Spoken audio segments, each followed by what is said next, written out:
5 on your side, senior investigative reporter Paula Vassan has been looking into the financial woes plaguing St. Louis public schools. In just 1 year, the district went from a $17 million surplus to a $35 million deficit. Paula recently sat down with the vice president of the district's Board of Education, Matt Davis, to address concerns raised by parents, staff, and community leaders. Here is that interview in its entirety. So tell me, let's talk very big picture, high level, everything that's going on with Keisha Scarlett leaving, and then the issue with the deficit. And how do you feel about Keisha Scarlett's departure? It's still an ongoing personnel matter. While the board voted to notify her of termination, they're still not finalized. And so there's not a lot I can talk about those details until that's finalized. And from your view, why was she let go? Well, I think what we've addressed publicly already was that there were some questions about hiring, about compensation levels that weren't approved by the board, as well as some contracts that violated some procedures. So that was the investigation that was launched by the board in July when she was placed on leave, and that investigation is still not complete. Can you just say that one more time? Why was she let go? Why did she leave? The investigation that the board began with an independent third party was to look into hiring practices, whether or not some of those violated procedures and statutes regarding board approval, as well as some contracts that did not follow our proper procurement policies. How do you feel about that? Well, I think it's concerning. We put a lot of trust as a Board of Education into the superintendent.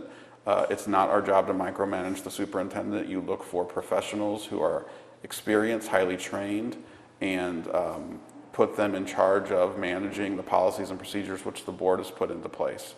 And so if there's been a violation of trust, it's very concerning. I think what's important, though, as a board, when you do start to see issues in terms of policies, that you address them. And in this case, we really took drastic action in order to address it as fast as we could. And you said 7 people on the board, right? And you're the VP? That's correct. There's 7 people. This is the first time in a long time that all 7 people have been elected. We previously had a 3-person appointed board, and for the last 5 years, there have been elections, although vacancies occurred that were appointed by the mayor. So really, for the last year, we've had 7 people that were elected for the first time in a long time. And so I want to hear, I know you talked about this publicly, but I want to hear this directly from you. How did SLPS go from a surplus to a $35 million deficit in just 1 year? Well, so people get confused by the terms. So surplus just simply means that you did not spend all the money that you brought in the year before. And that was the case for the last couple of years because we received this influx of federal money, this federal COVID relief money. So not all of the money that normally would have been spent was being spent because we had a deadline to spend this federal money on certain programs that displaced some of our normal spending. But what's important to note is that the Board of Education has a policy that we have a 30% fund balance. So 30% of our operations are always kept in the bank in order to make sure that nothing is ever discontinued, whether or not that's late tax collections or any other issues, low assessments, things like that, which can affect our revenue. So there's always a cushion. Because of the ESSER fundings, we've had cushions in excess of $200 million, which is over half of our operating every year. So the district is in fine financial shape.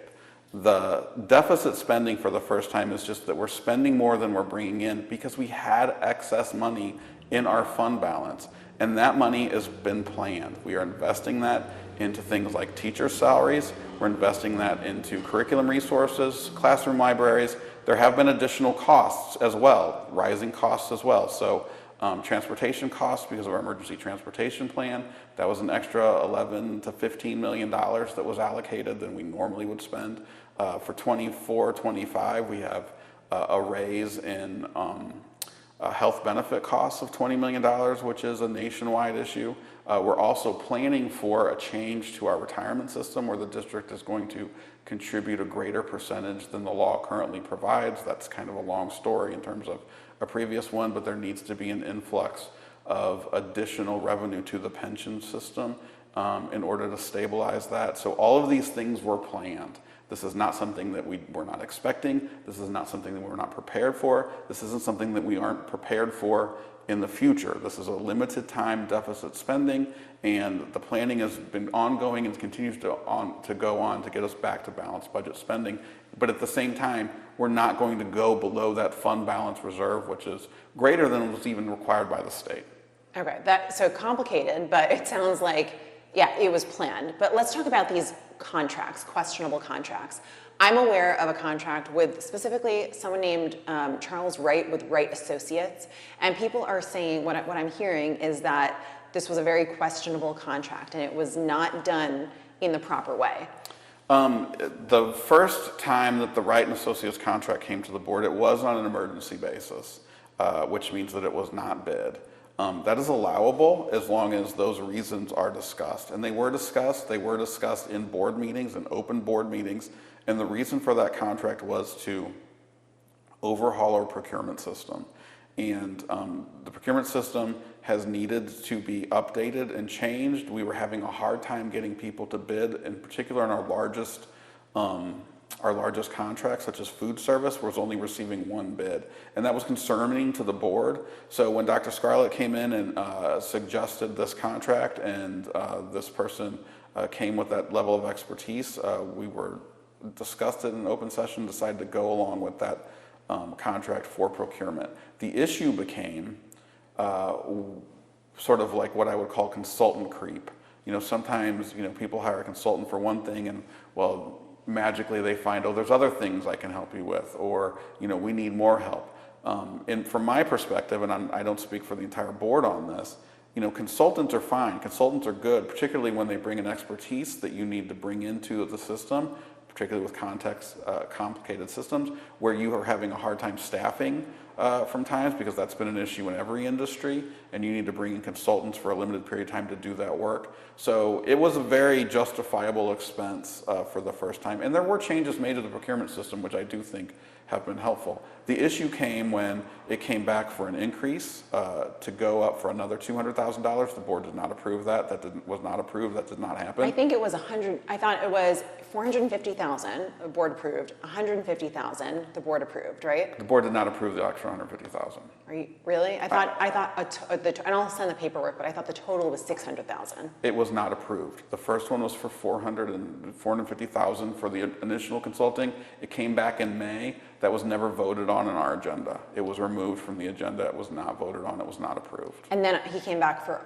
a million or so. There was another proposal that came back, which honestly, it was hard to even get a number on it. It was going to be $1.5 million allocated from the district budget, but the whole cost of the project could have been as high as $6 million. And then the promise was that they were going to do some external fundraising to pay for that work. The board did not approve that. We voted that down, and I believe that there were two people that voted for it. The majority of the board voted against it. Okay, so 450,000 is what Charles Wright got. For the procurement changes, which, as far as I know, those changes and that work was done. Insiders are saying that that money was a waste. What's your response to that? Well, I don't know if it was a waste or not, but I do think that we will have that examined. I mean, currently there are 3 audits going on.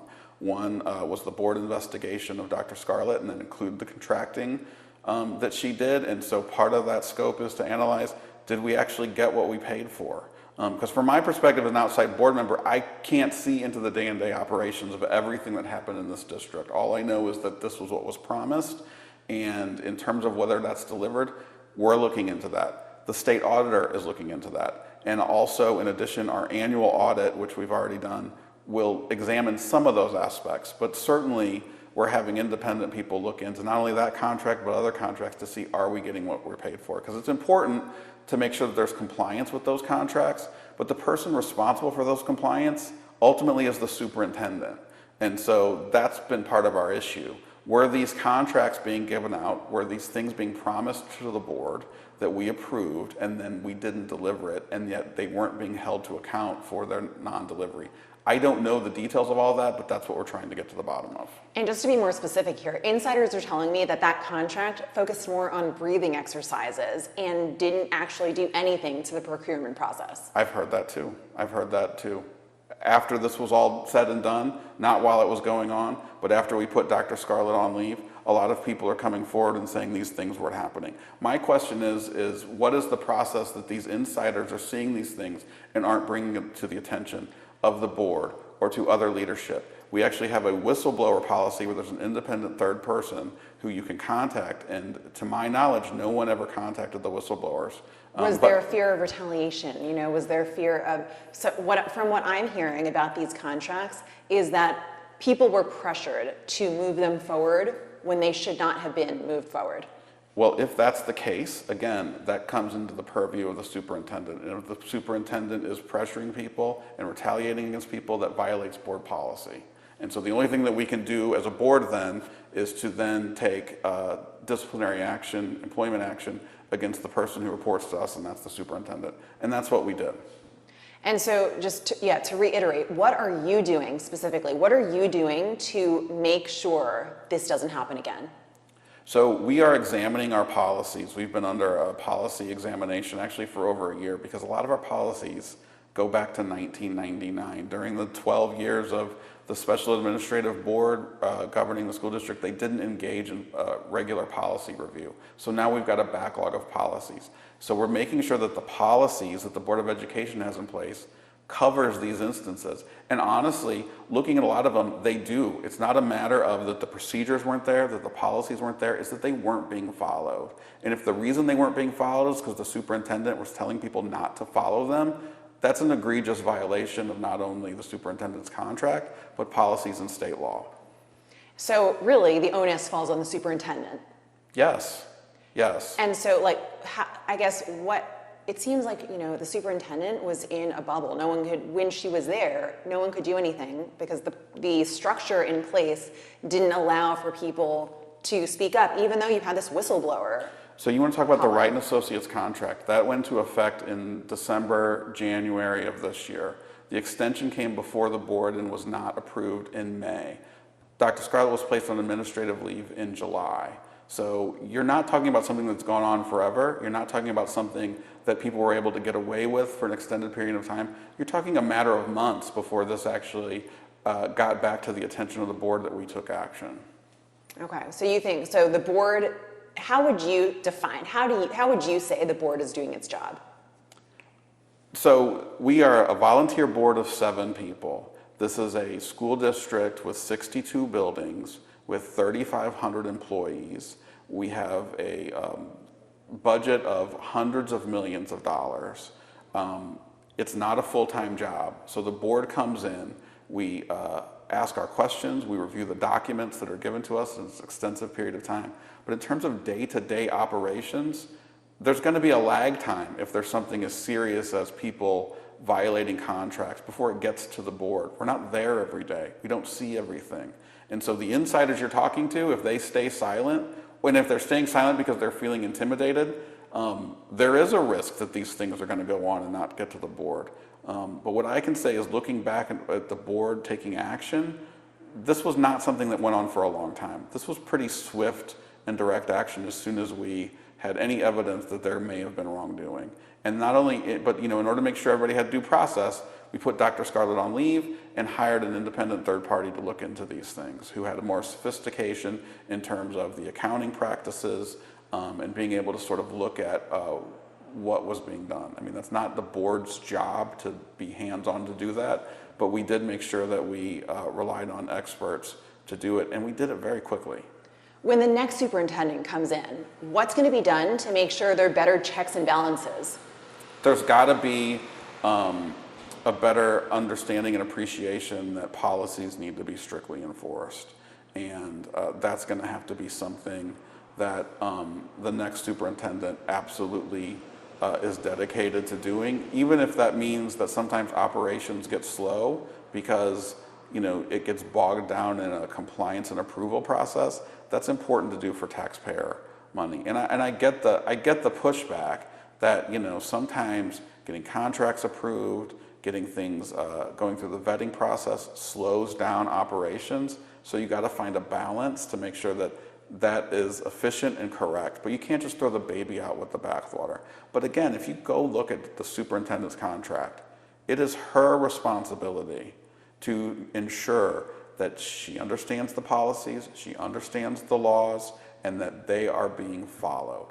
But that puts all of the responsibility on the superintendent. It's like a chief executive of a company. They're highly compensated, they are educated, have experience. You're going to have to rely on somebody who has that expertise. If it's too big of a job, then you shouldn't be in that job. It is a big job. It's a huge responsibility, and you have to have dedicated staff support that is going to help you with that. But ultimately, at the end of the day, the Board of Education really is responsible for one person, and that's the superintendent. And we rely on that person to make sure that all of these policies that we have put in place are being followed. So, but I still, when the next superintendent comes in, how are we going to make sure that what happened with Keisha Scarlett doesn't happen again? I mean, I don't think that what happened with Dr. Scarlett is a common thing with most superintendents, although you do see it across the country that it happens. You see it in other public governmental entities, that there are contracts given out that probably don't warrant it. You're seeing it currently in the city with the whole issue of the ARPA money and the SLDC, that there's a vetting process that fell through the cracks.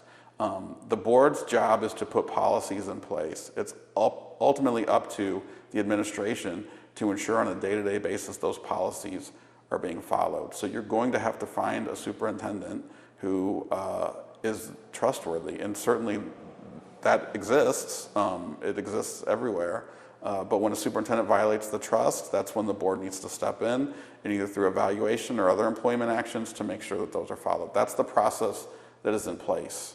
And just because it seems like it didn't work this time doesn't mean it's not going to work the next time. And I know hindsight is 20/20, but in the future, do you wish you had done anything differently? I ask myself that question, Paula, all the time, and I'm sure my other board members do. We went through an extensive process for a search. It was extensive. There was community input. There were multiple interviews. There was a search firm that did background and reference checks. And there was nothing to indicate that we would get into a situation like this. And I don't really know why we got into a situation like this. I think the problem may be that this is a very, very difficult job. And I think that if you're going to be the superintendent of any school district, but particularly a school district in an urban setting like ours with a lot of complicating challenges, from our facilities, vacant facilities in neighborhoods, political pressure about a lot of different things, our students coming from poverty, 5,000 students who are classified as homeless, the gun violence and trauma that our families experience on a daily basis, making sure that in today's environment that our schools are safe as humanly possible. It is an overwhelming task, and then to have the financial wherewithal to also to be able to manage a large budget that has several different funds, grants, all different oversight institutions from the state to federal government. It is a massive, huge job, and I guess you just need to make sure that if a superintendent is struggling with that they're going to be able to speak up and say, listen, there's some things here I don't understand, or there's some things that aren't working for me, and just to have an honest conversation about that. So I think that probably is, when I think about it, I think that may have been where the board failed, and that we thought we were being supportive of the superintendent and giving her this leeway to rely on these consultants, but that wasn't the answer. The consultants were not here to help. They were here to, perform a business function, and that doesn't always flow well with a school district. Could you just say that one more time? You said it was. I want to make sure I summarize. It's one of those things when you say it, you're like, oh shit, that's the soundbite. Yeah. So, okay, let me ask you again. So, in hindsight, what do you wish you had done differently? I think that the board was being supportive of a new superintendent who came into a school district that had a lot of needs, and gave her great leeway to rely on people that she knew, as well as consultants to help fill in some of the gaps. I think in hindsight, we should have been less generous in allowing her to do that. Because while we thought we were helping her, and in fact it probably didn't help, because these consultants were not here for any other reasons other than their business purposes, and lost sight of why we're all here, which is to do what's in the best interest of all of our students. Do you think you and the board failed by not being critical enough? In hindsight, obviously, we wish there was something that we could do. We wish that we knew that things that were told to us were not going to turn out to be true. But that's sort of ridiculous. Again, you have to put some trust into the people that you hired, the people that went through a process, the people that were selected by a majority of the board, that had community support, that had rave reviews from people that worked with before. But I think in hindsight, the job was probably too big, and the consultants were there to try to help, and it was not a help. They were just expensive. They were expensive. They were expensive, but I think, if there's a return on investment, it would have been worth it. If the transportation consultants actually solved our transportation problem, it would have been worth it, for sure. If what they said they were going to do turned out, it absolutely would have been worth it. But I think that in terms of what we actually got for what we were promised, I don't think that happened. And I should also say, a lot of those contracts were canceled. They did not receive the full amount. But there are also contracts we didn't know about, which is another serious issue. There were contracts that the board was not aware about. So when I look at hindsight, what could we have done? There's nothing you could do about stuff you didn't know about. Right. And so that was the issue. So the issue is lack of being critical with the superintendent, lack of transparency, right? Because there were things that you didn't know about when you should have known about it. So, I want to be careful because people throw around the word transparency. It's more of like, the board has policies in place, and the district has regulations in place to make sure that the use of taxpayer money goes through a process that is a public process that goes from the procurement process all the way to the approval process at board meetings. When those aren't followed, then we are violating the public trust, in addition to the policies, the regulations, and probably the law. So, once we found out that our policies and procedures weren't being followed, that's when we took action. So, I think what you said about, it's the superintendent's job. You hire a good person and you have to put trust in that person. I just want to know, I think I want more clarity around what actual changes, if there are going to be any systemic changes, what systemic changes besides putting your trust in the next superintendent, because that hiring a good person, what else is happening? What other changes might you make to make, I guess, what are you going to do differently to make sure there's more scrutiny over the next person you hire? Well, part of that is each individual board member is going to have to make that decision for him or herself. So are you going to be engaged and ask more questions? Not all of our board members are, let's be honest. Why? You'd have to ask them, but I'll just give you one example. There were 2 board members that voted for the extension of Charles Wright's contract to that $6 million project, which I find baffling. That same board member then went out a month later after voting not to terminate Dr. Scarlett, also then called for my resignation and the resignation of the board president. So not all of the board members on our board are actually as engaged in using the same level of scrutiny. I can speak for myself. I've always been engaged. We've always had those conversations, and I'm going to be less trustful, honestly. We're going to expect more documentation. We're going to expect more explanation, and that's going to slow down the process. There are months at the end of the fiscal year, we have 100 to 150 items to approve, and those items are directly connected to the functioning of the school district. And if we have to slow that process down, it's going to be painful, I think, for the operation of the school district. So you're going to have to find a balance on how that level of scrutiny happens. Because at the end of the day, the board is a gatekeeper of taxpayer dollars. You're the leader of that board. What are you going to do differently? So I can tell you right now, today, what we are doing is we are leaning in on the advice of these auditors, because what we need to know are their safeguards that we need to put into place.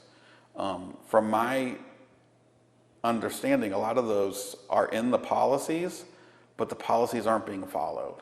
So that's going to have to be a question then, I mean, to make sure that we have administrators in place that are going to be policy oriented. And I think that's going to have to be a culture shift, honestly, for the school district, because it has not been policy oriented. It wasn't policy oriented before I got here. And the example is the fact that the policies had not been updated since the 90s. So you went through a 12-year period where policies were not important to the operation of the school district. It was a 3-person appointed board. And so that's going to have to change. Are you prepared to lead that culture shift? Well, my term's up in April, so I'm doing what I can while I'm here.